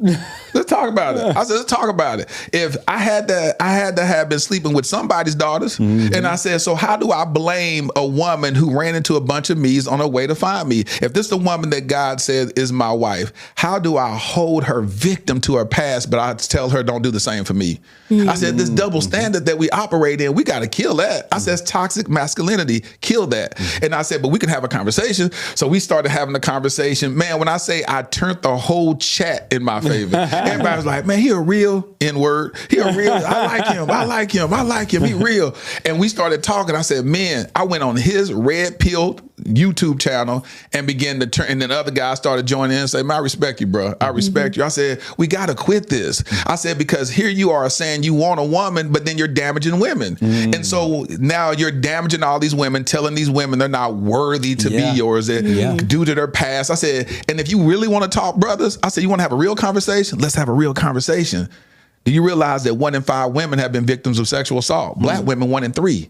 So now when you're talking about, now you're re-victimizing the victim, saying that now they're unworthy because they were trying to heal and they're looking for love and they're moving a certain way and they're trying to find a place of safety, and here you are just running through them. And I said, but now you're saying that they're unworthy to be taken seriously because they have a past. I said, we got to kill this. Man, when I tell you, all those men was like, say, bro, like, no, what's your podcast called again? Right. Exactly. We need to start following that because we just talk real. And so, early on, I would look at the negativity. I would be like, it would bother me to a certain degree. I would take time out and talk. Now I've learned to just be like, okay, God, endure hardship like a good soldier. Amen. Because you're human. Yeah, right? absolutely. And we all have this, we all want to be liked in some capacity. But what you have to realize is not everyone's going to like you, and that's okay. Because they didn't like Jesus. That's right. So when Jesus told me that, he said, Latarius, how you expect to do what I couldn't even do? He said, I went and died for the very people that didn't like me. And you think that you're so great that somehow you're going to say everything right, do everything right, where people are going to like you.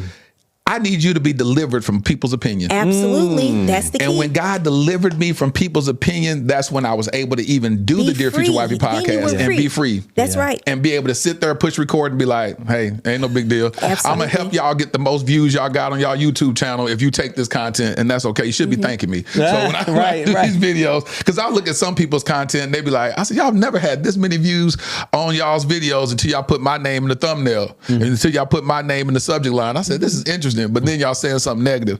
But it was just so cool because now going into this 10th season, I realized how to, and first of all, let me just back up. Thank you so much for pouring into me about my purpose, Faith. Because when I say that is the heart posture and you hit the nail on the head, I said, how dare we been oppressed by the oppressor, pulling our families apart, stripping us from our legacy, stripping us from our heritage. And then we do the same thing. We like, I can't stand the black woman. The black man don't like the black woman. Just all this bickering, and we're doing it to ourselves at this point. So thank you for seeing the vision that I have and seeing it and affirming it, because of course my love language, I talk about in my podcast, is words of affirmation. So when someone does that to me, that's why I just got silent. I just let my cup overflow. So thank you for sharing that. Kenny, you were about to say something a minute ago. What were you about to say? You started about to say something. Nope.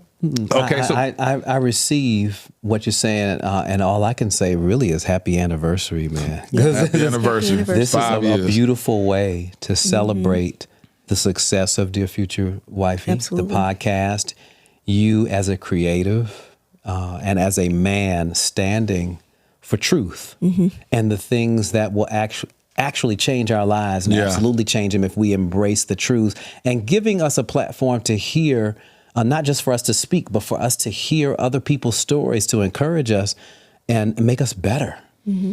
So, oh man, happy anniversary. 5 years. We're both celebrating 5 years. Yeah. You know, I remember sitting there looking at y'all getting married, and I was just so happy for the both of y'all, because I just don't know of two more deserving people that have found each other and have submitted to the love that each other shares.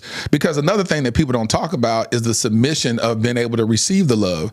A lot of times you may meet somebody and you'll self-sabotage, you'll walk away from the relationship before it blossoms. Y'all met a woman that I dated, and I came to y'all baby shower with this woman that I thought I was gonna marry. I do remember. You remember? The friendships and real love. Stop looking at me like that, Faith. No, I'm just saying I do recall. We recall. And truth was spoken, right? Truth was spoken, and we all had encouraging discussion about it. Absolutely. And so that's the thing about friendship, is that it's the beauty of it. Yeah. But when I look at y'all, what I love is that y'all never shied away from the tough conversations. You know, y'all said, we're going to talk about everything. We're going to talk about everything up front, get stuff said. And what you said earlier, Kenny, is that you continue to not just expect the greatness of the other person, but you're literally giving each other room and the grace to grow. Absolutely. You know, because sometimes we feel like people come ready-made and saying that, no, there's processes before the promise. We got to get a chance to know each other. There's things. Faith has never been married before, so she has to have grace on that. Faith has never had a kid before. You got to give grace with all that. And then sometimes we may approach that relationship saying, putting an unrealistic expectation, acting like that person supposed to already have known that. And they're like, no, this is my first marriage. Like, give me some grace in this. You know? And so that's the reality. I'm going to ask y'all this as we wrap up. What makes this work? You talk about being happily married at 5 years. You'll hear people say, oh, they only been married for 5 years. Wait till you get to year 7. Because statistics show that most marriages end around 7. That's where the 7-year itch kicks in. I did a whole TED talk about it. So 5 years cool, but when they get to 7 years, they ain't gonna make it past 7. What makes this work? I think celebrating each moment of it and not taking for granted that, you know, and that's one thing that Faith is excellent at. I mean, it could start with, for me, the holidays or memories or whatever. We put our marriage in the position of it being a treasure, something that's important to celebrate each moment. And we want it. You know, I've counseled people in the past, people that were on the verge of divorce. And I would tell them, yep, I understand all the both sides and all that good stuff. And I would always come back to that after listening to all of the stuff. What do you want? What do you really want? Because some people want you to tell them, just affirm what them getting out or them not, or whatever their feelings are. And then some people are like, no, I really do want it. And if somebody really wants it, it's like, okay, I'm gonna tell you how to save your marriage, because I know how to save your marriage. You know, that's a whole different conversation. But you gotta want it. If you do, you're gonna say, and I've seen them go on and say, I'm gonna do what you said, and it work out just fine. And I'm not saying that I don't save it. Nuh-uh. It's about a decision every day. That's what makes it work. You choose love. I got a song coming. Look, got a song. You want to hear it? Go. It's about choosing love every time. Actually, you're going to hear it soon. My next single is really about that. When's it dropping? I don't have the date yet, but it's going to be in the next couple of months. There's a very talented young artist named Nicholas Cole. He's an instrumentalist out of North Carolina. And he sent me a music track. And I got my boy Madison to come in, who does all of my vocals and stuff. And we were sitting around. I was like, what kind of ideas do you have for this? And it's a song called Love on It, which the full title would be Put a Little More Love on It. And it's saying, as wonderful as this relationship is, if I had to do it all over again, I'd just put more love on it. That's all that the song says. And that would just, to me, would be like the perfect song in this moment. Beyond me doing a shameless plug, but as this platform forward, we're gonna promote everything y'all got going on. But it really is about that. It's about choosing love every time. Before I go to you, Faith, that's important. It's this lady that DM'd me last week. She DM'd me last week. Today is March the 17th. March the 17th, where we're the day we're recording this. But she DM'd me last week. She said, "This is my last attempt on saving my marriage." And she said, "My husband doesn't even speak to me. They live on the West Coast. Said he's not even speaking to me. We don't talk, and I can't do it anymore." And here's my number. Give me a call. I said, "Well, I don't call married women." Ask if it's okay for me to call him and I'll talk with him, or we can just send you a Zoom link and we all get on the call together. So we got on the Zoom that night, and I said, "I don't even want to waste my time." I said, "I'm gonna ask you this question, brother. Do you want your marriage?" That's just it. He said, "Well, I mean, I just think it's too far gone. I just don't feel like, it's saving." I said, "I didn't ask you that. Answer the question. I said, do you want your marriage?" He sat there for a little bit. He said, "Yes." I said, "Okay, now you got my buy-in. Other than that, ain't no reason for me to sit on this phone, because you're already doing a good job tearing your marriage up. That's just inevitable." And I said, "Now, if you said no, then we can talk about how to establish a great co-parenting relationship, so y'all can dissolve whatever y'all got going on. Y'all can move y'all ways." And I said, I believe in marriage. I want to increase marriage rates, but certain stuff, when it gets to a certain level, if two people don't want it, I'm not going to talk y'all into making nothing work. It's a waste of time. So he said, "I want to talk to you, but I just can't talk to you in front of my wife." He said, "Because they just don't talk at all." So he called me. We started talking and whatnot. I brought his wife into the conversation, and when I tell you, they are navigating there's like infidelity on both ends.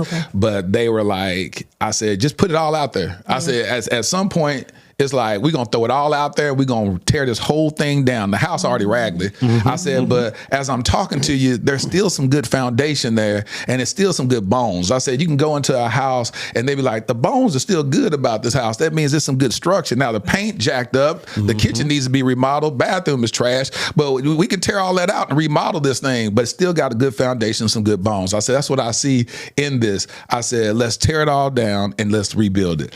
And man, we started talking. They were transparent, shared all the stuff that they wanted to know about each other, that the other person had been lying about and all that. We had a 3-hour conversation. Wow. Yeah. 3-hour conversation.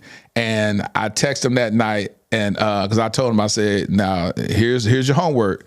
When you get to your wife," because he said, "I can't look at her face anymore because, I've seen messages where she slept with other guys and all that, where this one particular guy just can't unsee it, and she can't unsee the stuff he did." And I said, "You can't do it on your own." I said, "You're going to need God to come into your marriage." I said, "So what I want you to do is just grab her by the hand. I ain't telling you got to say a 10,000-word prayer. All you got to do is say, 'God help heal us.'" That's it. That's all you got. Grab a hand and say, "God help heal us. Amen." And go on. Next day when you see it, "God heal my heart, heal her heart. In Jesus' name I pray, amen." I said, you ain't got to say nothing long. Just start building the connection. And he's like, "But I ain't going to be able to just sleep with her." I said, "I didn't say that. I said anything about sleeping with her." I said, build the connection. I said, just start establishing and reestablishing something healthy. I said, "Have you ever prayed with your wife?" "No." I said, "So that's what I'm saying. Let's start something that you've never done before." And I said, "I promise you one thing, that if you keep trying and she keeps trying and and y'all prioritize this marriage, you'll have a marriage. They've been married for 16 years. I said, you'll have a marriage better than you ever had before. Mm-hmm. Man, when I tell you that that next day I checked in, I said, did you pray with her? He said, no, I didn't pray with her, but we did have a little Netflix that day. We watched the movie. He said, I sat on one side of the couch. He sat on the other side of the couch. He said, but we enjoyed ourselves. I said, good. I said, now next, I need you to pray with her. I need you to do that. And then the next day, he did that or whatnot. And, but what was so cool about it is they were saying, we tried marriage counseling. We've been through 2 counselors. He said, and no one has ever gotten us to this level. Wow. You know what I'm saying? Yeah. It's like just nothing. He said it was just a waste of time. Mm-hmm. The difference between me and, like Kenny said, just get to the I've been divorced. Mm-hmm. So I'm saying, do you want to be divorced? Because I can tell you how to do that. Yep. I can tell you that all day. Do you want to save your marriage? I can tell you how to do that. Mm-hmm. So it's like saying, what do you want of me? And I'm not. And that's what he said. He said, one thing I like about you is you wasn't like, I'm finna make y'all stay together. Yeah. I said, because where's that going to get you? Yeah. If you don't want it, now you're saying Lateris is trying to make us stay married. So I'm a lot of Lateris and act like I'm trying to do something. I'm a lot of Lateris. I don't have time for that. Let's just get to the root of it. What I love about what y'all have gotten, y'all building legacy, y'all doing business, y'all serving the kingdom, you understand the purpose. And one thing that you kept saying in this conversation is prioritize the marriage. What is healthy? What is for the betterment of our marriage? How did that come to be as we wrap up, Faith? I'm going to ask you that question again. What makes this marriage work? I think that we both want our marriage to succeed. And we both are willing. Love is easy. Marriage is work. The work is investing in the time, investing in your partner's purpose, investing in who they are. Like I said, asking about making their lives easier. All of those things that go into the day-to-day to keep it moving forward, to keep your home peaceful, to keep your home happy, keep your home healthy. Not that you're not going to go through things, but being able to go through them and get to the other side, still knowing you're in this together and working as a team. Let me ask you, so what would you always get Kenny to do something. What is it? Is that something you just see? Is that just the way you're wired? Or is like, cause you'd be like, oh, he could do this and he can is that just your personality, or do you just genuinely just see it? Like, I believe that women and wives have great insight. And so is it that you see skills that are underutilized in his life where you're able to look at him and be like, he'll be great doing this. I want to connect him with this. And are you speaking by faith? Or are you speaking by, is it just realistic in your mind? You just see it for him. It's interesting because Kenny is known for being a phenomenal singer, but he's actually a great businessman. Absolutely. And the businesses that we have been able to start and build, during these 5 years has really been a result of one thing. Every year at the beginning of the year, but prior to January 1st, we sit down and we go through 7 categories in our lives and we write down our goals. Oh. This is what we want to see happen this year. And I think when you sit down and have that discussion with your spouse and you get to hear what's important to them, what's important to our family, what we want to achieve this year, and then we review those things. We don't just put the paper down and walk away. We review those things.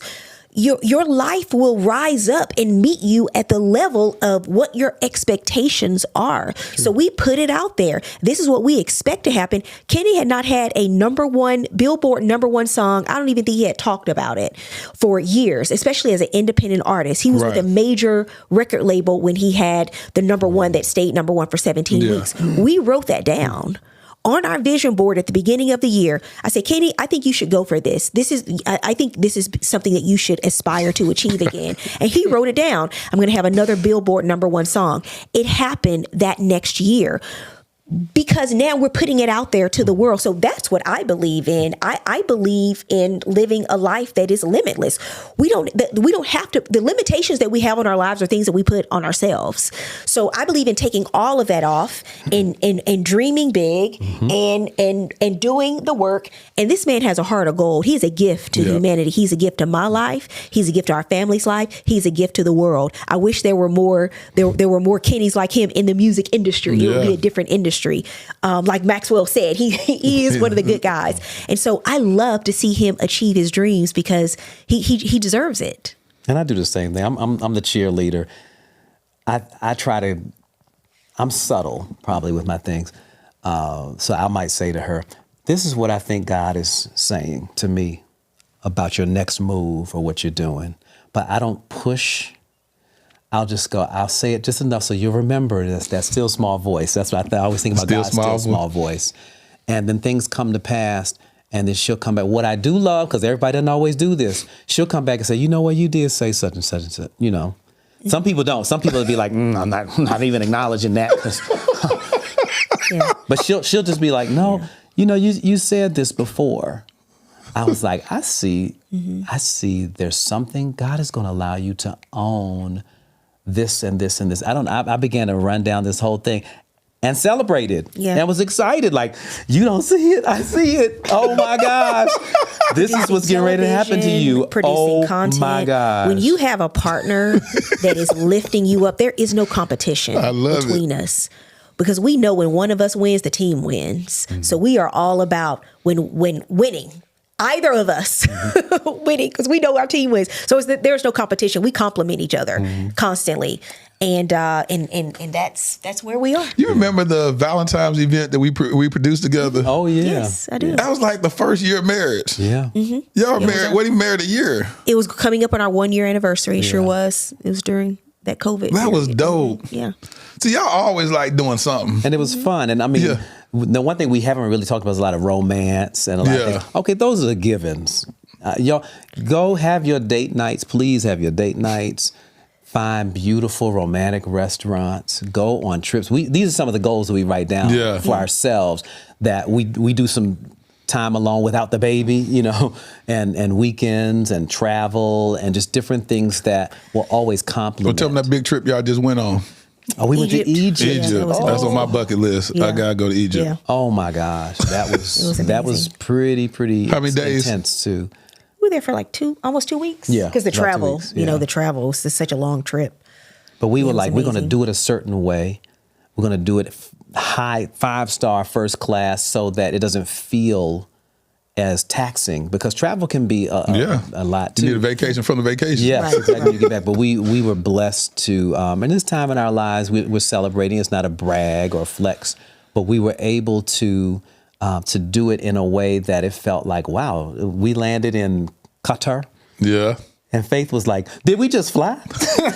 After 16, 17 hours, it was like, did we just fly somewhere? It's like, man, we landed in this mall. Sweet. It was great. Picturesque airport that looked like one of the highest malls we had ever been in. And it was like, what in the world?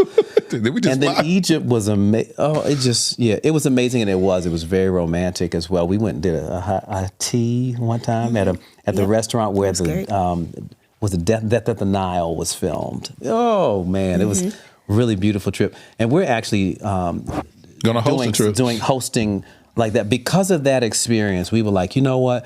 We should host something. So you guys are going to be hearing soon about our South Africa hosting. We're going to do a safari like that. That's all 5-star, super romantic. With just 10 couples? Yeah, it's only going to be a few. Yep. There's not a whole lot of people. This year? Yeah, it will be this December 1st through the 10th. And a lot of what we have experienced ourselves, just like when I was telling you, I'm going to these great places and I don't even have her on my arm. And now we're going to places as a couple and going, whoa, babe, so-and-so would have loved, we think about her sister and our brother-in-law, we think about family and the ones we love. And we're like, oh my gosh, if Thad and Nicole was just here, they would love it, That's good. That kind of thing. But that's good to have a heart where you're thinking about other couples that could share in the joy of that moment. Absolutely. And it's just, I can talk to y'all all day. Rihanna, quit laughing. Rihanna, so I'm gonna tell y'all this is a little cheat code. So when I love talking to my guests a long time. And so Rihanna told me, hey, if you ever want to wrap up, just say, I can talk to you all day. So that's my transition. That's your code. That's my code. I love it. Because I'll sit there, it'll be a 3-hour interview. It's been a pleasure, as always. It's been great for Rihanna to say, just say, I can talk to y'all all day. That's been a great transition. It works every time. Yeah. So shout out to Rihanna. This 5-year anniversary. This is season 10. None of this would be possible without my technical team that consists of one person, Rihanna. And so all the graphics that y'all see, that's done by Rihanna. So shout out to her, Rihanna Mac in the building. Listen, man, projects, anything that we can support. What y'all got? Well, we have quite a few things coming up, but the project that you're going to see me come out with next, I believe, just know that it is a project that I have created, I am producing, and I am hosting, all three.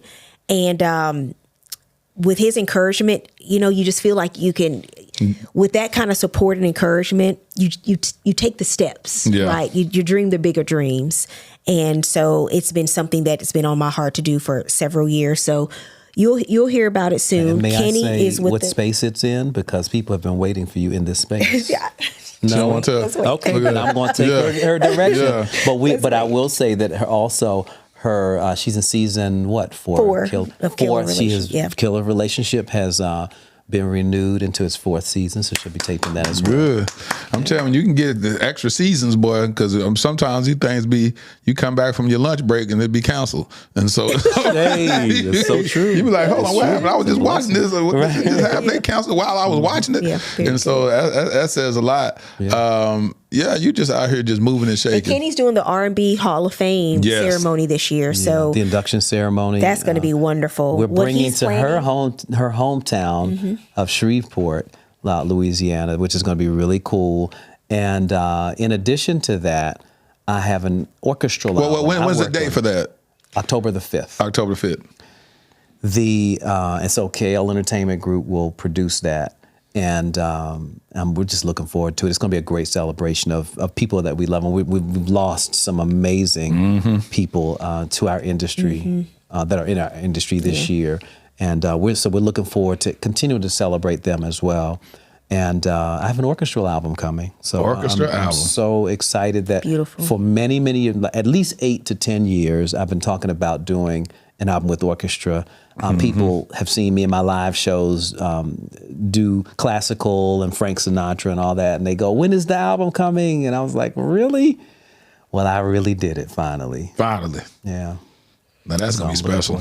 So all that this year. Because it gets to go back to your high school days and singing and all that. Exactly. So that's going to be beautiful.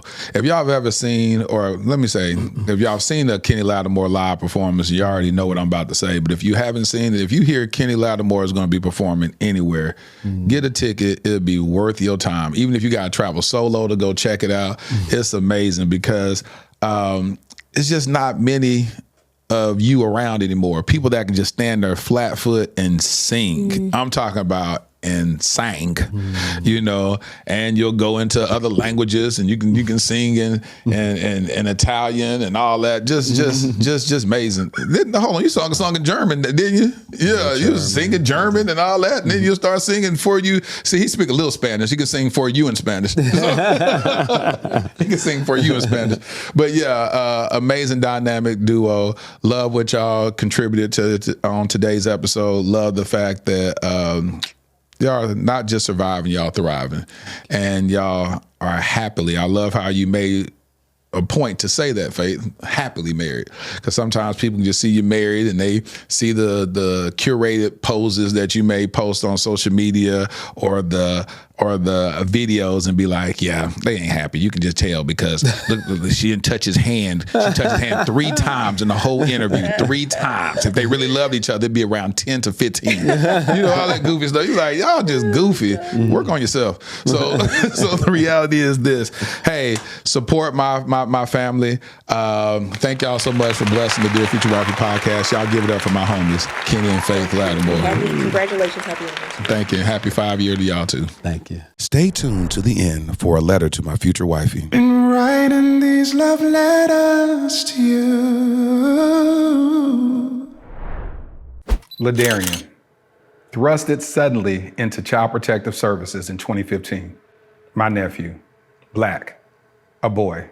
The likelihood of being adopted outside of kinship, slim to none. Armani, 16 years old, Black, a boy, with 5 years in the foster care system before I even knew his name. The likelihood of ever being adopted, yep, you guessed it, slim to none. While Ladarian and Armani were trying to survive and barely thrive in an overpopulated and underfunded foster care system, I was living my own life, doing well professionally. Having been a single father with a daughter who at that point was doing well in college, it was my time to live my life, right? Wrong. I felt unsettled, tireless, agitated. There are just too many of our Black children stuck in ambiguity and in the limbo of the foster care system. In 2017, I legally adopted my nephew, Ladarian. Fast forward to 2019, I had no ties to this other young king, but I felt God instructed me to adopt him also, and I obeyed. Starting over with parenting should have been enough, right? Working with various foster care and adoption agencies to help bring awareness to the countless young Black kings in the foster care system should have decreased my agitation, right? Joining the board of directors of Advantage Adoption, an organization that helps find permanent adoptive homes for children in foster care, should have led to some type of resolve, right? No, not at all. None of it felt like I had done enough. I now realize that every one of those experiences was laying the fundamental foundation for my life's mission, Kingdom Royale. Kingdom Royale will be a luxury, state-of-the-art home for foster boys. Our first location will be in the Dallas-Fort Worth Metroplex. We will utilize the whole person approach that instills identity, empowers them to advocate for themselves, and enlightens them regarding new perspectives and limitless options that they thought were impossible. Though the young kings will attend the local public schools that are in proximity to Kingdom Royale, our at-home curriculum will broaden their worldview through participating in the arts, attending various cultural events, learning about and engaging in multifaceted discussions about current events and even relevant historical context, introducing them to gardening and landscaping and even caring for our animals on our farm and on-site stables. We just launched our Startup Capital campaign with the goal of raising $2.8 million. Now, why $2.8 million? Well, in 2017, I created a web series in which I performed random acts of kindness for targeting the homeless community. One of the most notable successes was that one of the videos went viral, garnering 28 million views. However, one of my biggest regrets is that I didn't raise a single dollar to help in implementing a more sustainable plan for the homeless community. So throughout the years, with much remorse, I reflected on not maximizing that moment. I knew if at that time, just 10% of the viewers donated $1, we would have raised at least $2.8 million that could have really established long-term support for the homeless community, or at least started a long-term initiative to do so. This is my do-over. This is our new beginning. Together, we can attack this at the root by specifically helping our homeless Black boys who are already disproportionately represented in the American foster care system. I'm Lattimore Whitfield. I've been nominated for 3 regional Emmys documenting my work with the homeless as well as my personal adoption journey. Despite those accolades, the greatest award for me is truly providing the infrastructure for a transformed life. Visit kingdomroyale.com for more details. Crown a king and make a donation today.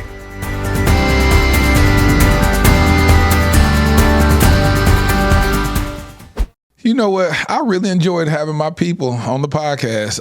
Y'all saw Kenny and Faith during my Stellar Awards episode. Then you saw them individually.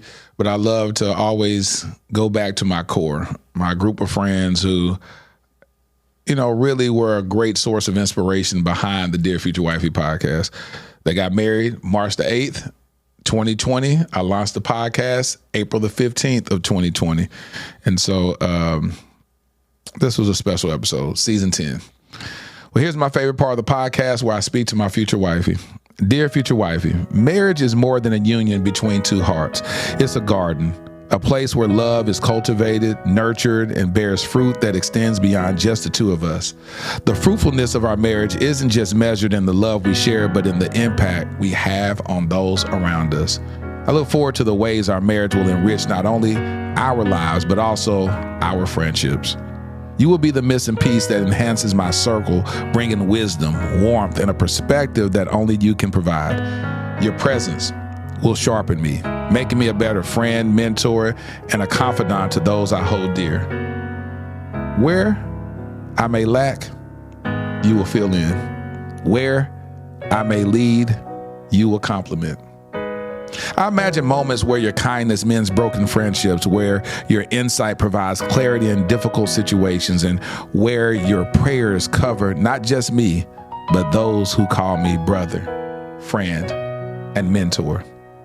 With you, I believe my friendships will flourish, my relationships will deepen, and our union will be a reflection of God's design for love, one that inspires, heals, and cultivates growth. I eagerly await the moment when we begin this journey together.